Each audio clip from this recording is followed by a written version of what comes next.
Bom dia, boa tarde ou boa noite, alunos e alunas do Pré-ENEM. Essa é mais uma videoaula de literatura. Desta vez, vamos dar sequência ao Gregório de Matos. Eu havia explicado nas videoaulas anteriores, feito uma introdução sobre o Barroco, falado especificamente sobre uma questão do Gregório de Matos que apareceu no Enem de 2014. E nessa videoaula eu irei explicar os três tipos de poesias, que o Gregório de Matos produziu ao longo de sua farta carreira literária. Ele produziu algumas outras que eu não vou trabalhar porque o Enem não traz, tá? Então não vale a pena trabalhá-las. Eu começo com poesias líricas. O que são poesias líricas, tá? Como o próprio nome diz, líricas vão ser poesias amorosas. Eu sei que tem um barulho aí ao fundo, mas eu estou próximo à rua, aqui no Enio, no NPP, numa escola de Sinop, eu estou próximo à rua, então esse barulho está saindo aqui, tá? A gente não tem um local propício para gravar aula, infelizmente. O que são essas poesias líricas, tá? Estas poesias líricas, elas são poesias de fundo amoroso, tá? Por que líricas? A palavra lírica vem de lira. A lira é um instrumento musical que era tocada, um instrumento musical mitológico, tocado pelo deus Apolo, né? O deus Apolo, ele fazia música com a sua lira, e daí essa lira, essa música inspira os poetas. Aí ficou sendo poesias líricas, ok? Tem um fundo aí na mitologia grega. Mas as poesias líricas são as poesias amorosas em que se pode aproximar com mais afinco das concepções propostas e procedimentos do barroco europeu. Tá? É um eu poético ou eu lírico, não sei como é que vocês aprenderam, mas eu lírico e eu poético é a mesma coisa. Ou sujeito poético, que se vê diante do dualismo entre as pulsões de seus desejos amorosos e as imposições do pecado. Sempre lembrando, galera, a figura de linguagem mais comum no barroco é a antítese, tá? Então você tem de um lado desejo amoroso, tá? E do outro lado, esse desejo amoroso é pecado. Então você tem uma antítese. O sujeito barroco vive entre um pêndulo que o puxa para o desejo e outro pêndulo que o puxa para o pecado. É uma concepção aí bastante problemática da mentalidade barroca, tá? Então, o Gregório tem umas poesias líricas muito interessantes. Eu vou trabalhar com vocês essa daqui que se chama Declara-se temendo perder por ousado, ok? A própria constituição aqui do título da poesia, Declara-se temendo perder por ousado, é um hipérbato, é uma inversão, ok? Então ele diz: passo a ler a poesia. Anjo no nome, Angélica na cara. Isso é flor e anjo juntamente. Ser Angélica flor e anjo florente, em quem, senão em vós, se uniformara. Pessoal, essa barra aqui significa separação do soneto, tá? Como eu estou trabalhando aqui com uma lâmina, um slide, não sei como é que vocês chamam, com uma lâmina maior, nós não temos como colocar essa letra muito pequena, senão aqui não aparece. Então, eu coloquei uma barra, mas essa barra aqui significa que o próximo verso começa em isso, ok? Então, ele diz, só vou repetir depois dessa explicação técnica. Anjo no nome, Angélica na cara. Isso é flor e anjo juntamente. Ser Angélica flor e anjo florente, em quem, senão em vós, se uniformar. E continua o eu lírico. Quem vira uma tal flor que a não cortara, de verde pé, da rama florescente? E quem um anjo vira tão luzente que por seu Deus, opa, só um minutinho, que por seu Deus não o uniformara? Se, pois, como anjo sois dos meus altares, foreis o meu custódio, a minha guarda, livrara eu de diabólicos azares.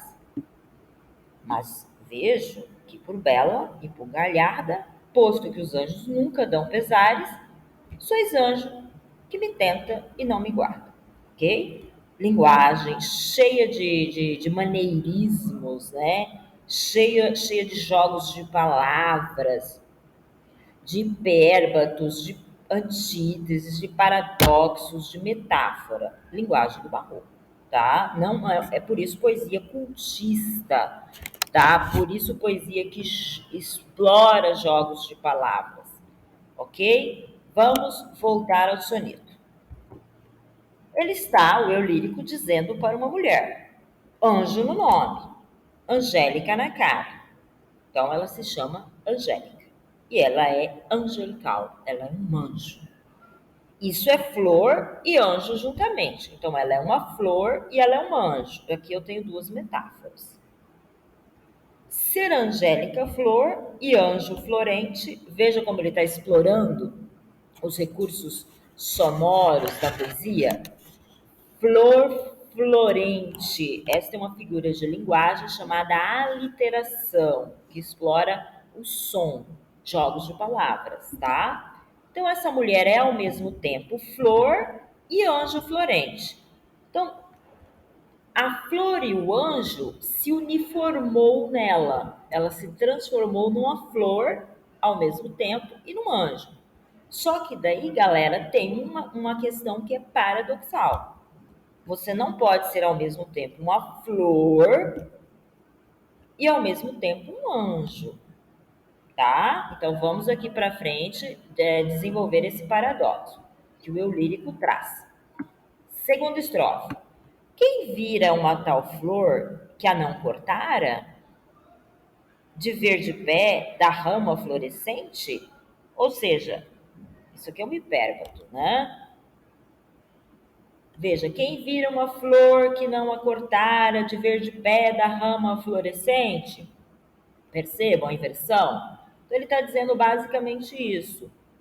Quando se vê uma flor muito bonita, né, tem-se o desejo de cortá-la da rama. Então, essa mulher, quando ela é uma flor que é vista, e quando se vê essa flor muito bonita, tem-se vontade de abraçá-la, de beijá-la e etc. Tá? Nós estamos aqui no terreno da poesia lírica amorosa.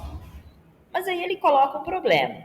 E quem um anjo vira tão luzente que por seu Deus o não uniformara? Ou seja, eu vejo esse anjo e falo: oh, estás aí no céu, és luzente.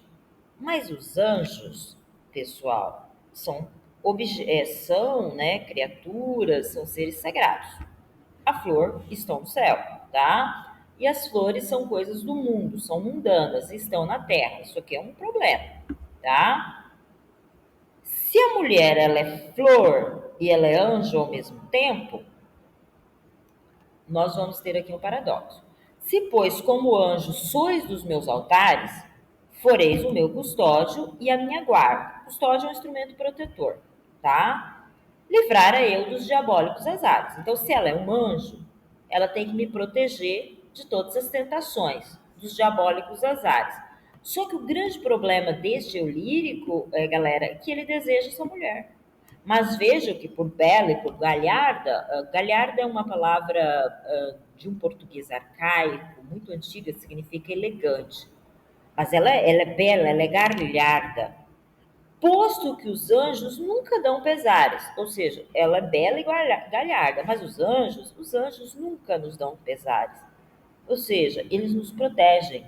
Então ela é um anjo, sois anjo, que me tenta e não me guarda. Isso aqui é um paradoxo, tá? Ou seja, ela é uma mulher e uma flor ao mesmo tempo, eu a desejo, mas ela é um anjo, eu não posso desejá-la, ela está me tentando, e ela é, no caso, um diabo que me tenta e não um anjo.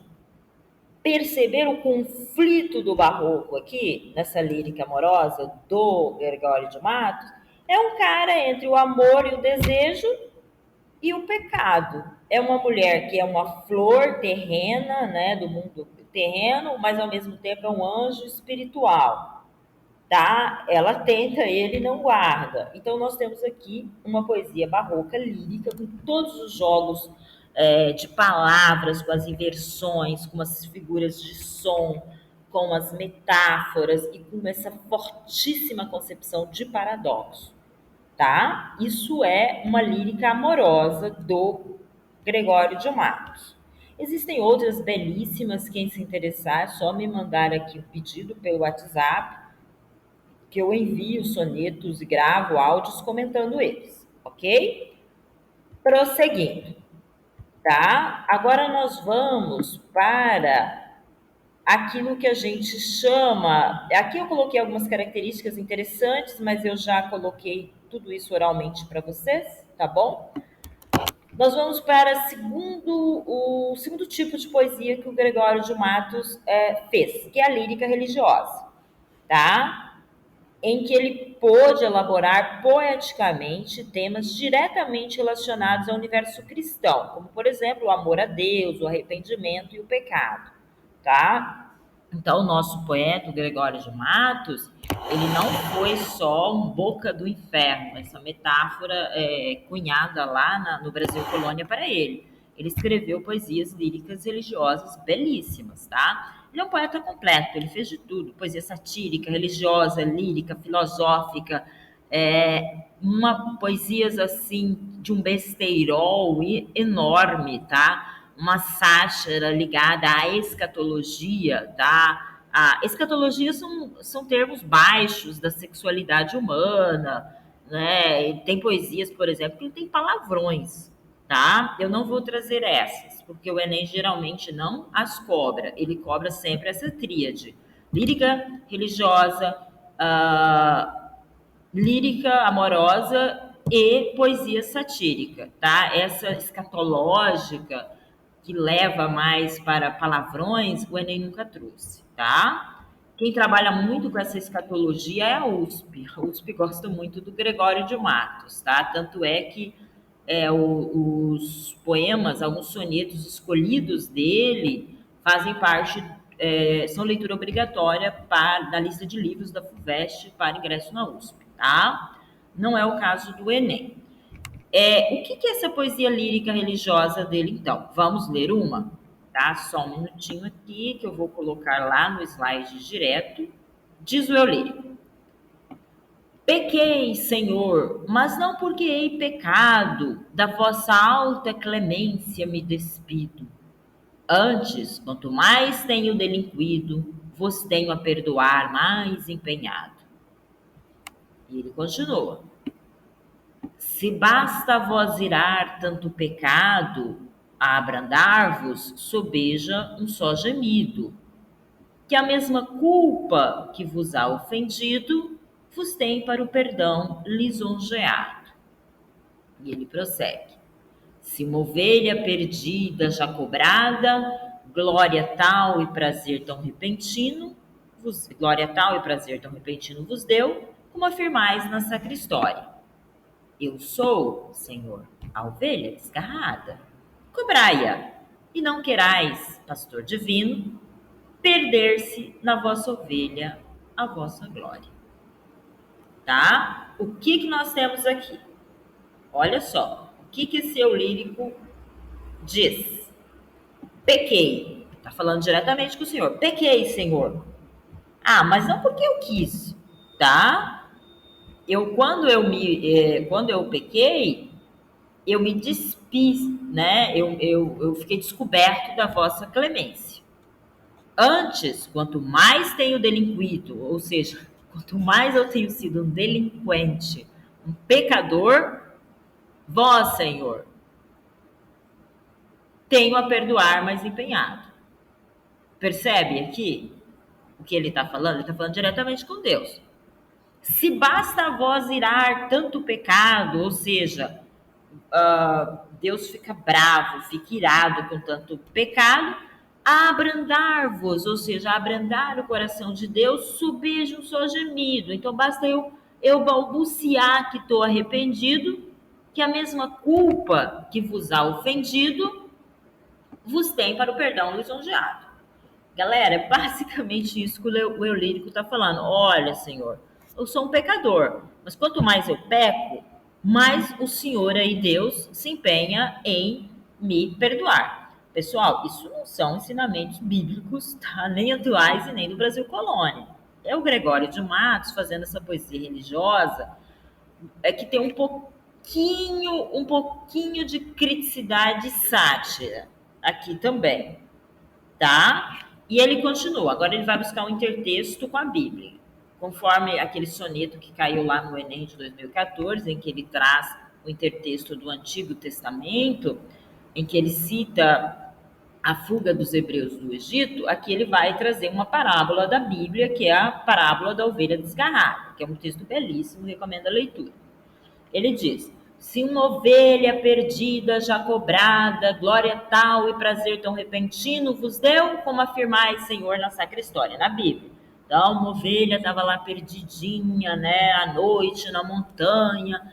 O pastor foi lá à noite e recuperou a ovelha para ela não ser comida pelos lobos, né? Lá na Bíblia, aí depois que essa história é contada, tem esse ensinamento. Olha, se um sujeito, um cara, um cristão se perder aí da igreja, se perder dos ensinamentos, por mais que ele tenha feito coisas erradas, né, Deus vai lá buscar ele, né? Ele é um filho de Deus. Essa é a história da ovelha desgarrada, tá? Aí ele fala, olha, senhor, eu sou essa ovelha desgarrada, tá? Tem uma homenagem a Rita Lee, né? Eu sou essa ovelha negra. Ele falou, eu sou essa ovelha desgarrada, cobrai-a, ou seja, me recupera, Senhor. Não querais, pastor divino, perder na vossa ovelha a vossa glória. Olha o que ele está propondo. Ele está falando, olha, me recupere. Porque se você não me recuperar, eu que sou um pecador, você vai me perder, tá? E você, ao me perder, você perde toda a sua glória, toda a sua divindade. Isso é a poesia religiosa do Gregório de Matos, cheia de jogos de palavras, de inversões, tá? De intertexto bíblico. Veja como ele faz. Ele tem outras também, tá? Tem uma que eu acho, assim, que eu sempre trabalho essa poesia com os meus alunos, que posso mandar também, se houver interesse, me chamem aí no particular, no WhatsApp, que eu mando e comento ela também, que é que ele quer ser pregado na cruz junto com Jesus, né? Olha a audácia desse nosso eu lírico.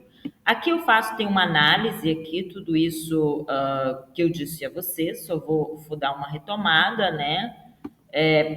Que ele se dirige diretamente a Cristo, né? Que tem antíteses no texto, que ele está sempre chamando, né? Deus por vocativos, pastor, divino, etc. Tem uma parábola, tá? E essa linguagem extremamente cheia de jogos de palavras, que é a linguagem cultista. E o terceiro tipo de poesia que ele faz é a poesia filosófica, tá? Cujo descompasso entre o sujeito poético e o mundo é essa tônica da poesia, ou seja, um sujeito poético perante o mundo e esse mundo está problemático, está descompassado. Ele faz uma reflexão filosófica, tá? Essa poesia dele é belíssima, é tributária de uma poesia de Camões, tá? Camões, Luís Vaz de Camões, aquele poeta clássico português, tá? É muito parecida com uma poesia de Camões, tá? Gregório de Matos, obviamente, era leitor de Camões, né? Não podemos esquecer disso. O Camões é anterior ao Gregório de Matos, tá, pessoal? Um dos grandes poetas portugueses de todos os tempos. Diz o eu lírico de Gregório de Matos: a instabilidade das coisas do mundo é o título. Nasce o sol e não dura mais que um dia. Depois da luz, se segue a noite escura. Em tristes sombras morre a formosura, em contínuas tristezas a alegria. Porém, se acaba o sol, por que nascia? Se é tão formosa a luz, por que não dura? Como a beleza se transfigura, como o gosto da pena assim se fia. Mas no sol e na luz falta firmeza, na formosura não se dê constância, e na alegria sinta-se tristeza. Começa o mundo, enfim, pela ignorância, E tem-se qualquer dos bens, por natureza, a firmeza somente na inconstância. Aqui eu assim classifico, né, como um dos mais belos sonetos do Gregório de Matos, essa poesia filosófica, tá? E o que ele nos diz? Primeiro, é um soneto, não preciso dizer para vocês que estão super cansados de me ouvir falar isso, que o soneto tem 2 quartetos e 2 tercetos, é a forma clássica por excelência, tá? Gregório de Matos, os poetas árcades que vocês vão estudar nas próximas videoaulas, os poetas românticos, os poetas parnasianos, até os poetas modernistas fizeram sonetos. E até hoje se faz soneto, até a literatura atual se faz soneto. O que o eu lírico nos diz? Nasce o sol e não dura mais que um dia. Depois da luz se segue a noite escura, a instabilidade das coisas do mundo. Em tristes sombras morre toda a beleza da terra, porque vem a noite, e em contínuas tristezas a alegria. Aí ele fala, olha, se o sol morre todo dia, por que ele nasce? Se a luz dessa manhã esplendorosa é bela, é formosa, por que ela não dura? Aí ele começa a refletir sobre o ser humano, a filosofar. Como a beleza sim se transfigura, como o gosto da pena se insifia. Ou seja, como as coisas se esvaem, tá? Mas no sol e na luz falta a firmeza. Na formosura não se vê constância, e na alegria sinta-se tristeza. O que ele está dizendo aqui? Se a gente estivesse em aula online ou ainda em aula presencial, vocês já saberiam, tá? Ele está falando do quê? Da instabilidade das coisas do mundo, que tudo na vida é perecível, que tudo na vida é passagem, que tudo vai se acabar, tá? Aí lá no final ele vai colocar uma questão filosófica. Opa, voltando aqui, tá? Que deu um bug aqui no slide, só retomando. Aqui eu tenho uma questão filosófica na última estrofe, no último terceto. Começa o mundo, enfim, pela ignorância, e tem qualquer coisa dos bens, por natureza, a firmeza somente na inconstância. Ele vai dizer assim: a única coisa que é constante no mundo é que o mundo muda a todo momento, é que a vida muda a todo momento. Tem sempre aquela música muito interessante que é a vida vem em ondas como o mar, é tudo que não se vê agora, tá, tá, tá. É uma música do Lulu Santos que é bem legal para vocês verem a intertextualidade aqui nesse soneto, que a vida vem em ondas como o mar. A onda ela vem e vai, que a vida é passageira.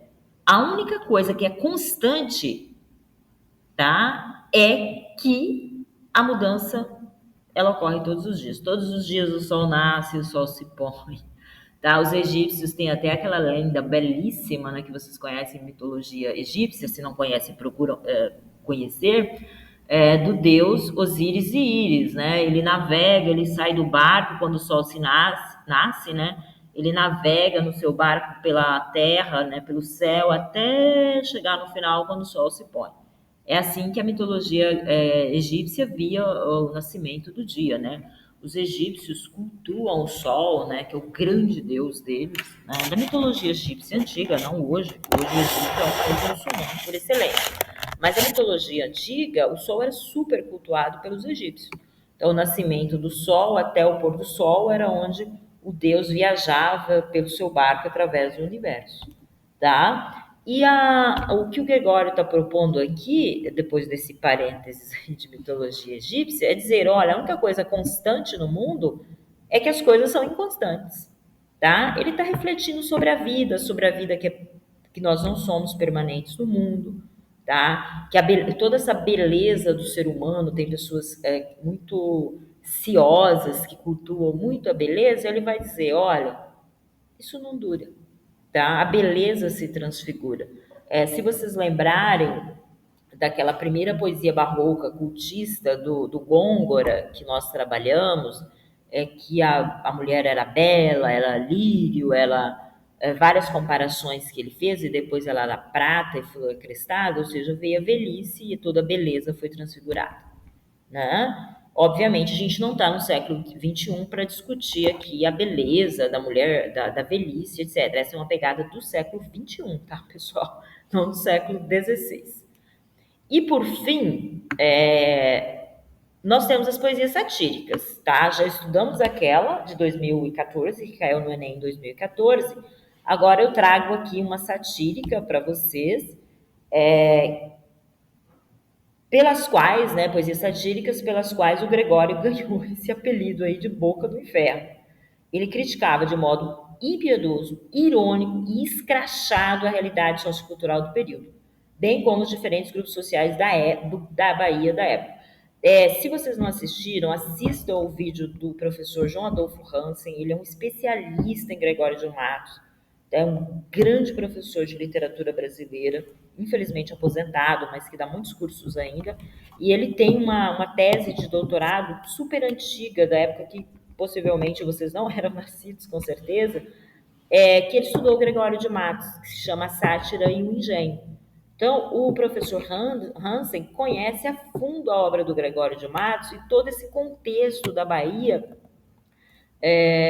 que afetou profundamente a escrita do Gregório de Matos. Gregório de Matos é um homem tributário do seu tempo, ele é um homem do século XVI, cheio de preconceito, tá? Ele é super racista, ele tem preconceito contra aqueles que não são nobres, tá? O professor Hansen fala com propriedade sobre o Gregório, né? Nem quero fazer aqui paráfrase do que o professor Hansen fala, assista um vídeo rapidinho, de 5 minutos, é super importante para vocês compreenderem o Gregório, tá? Então, nós temos aqui essa poesia, novamente, estou dando aqui um bug no meu slide, já chego lá.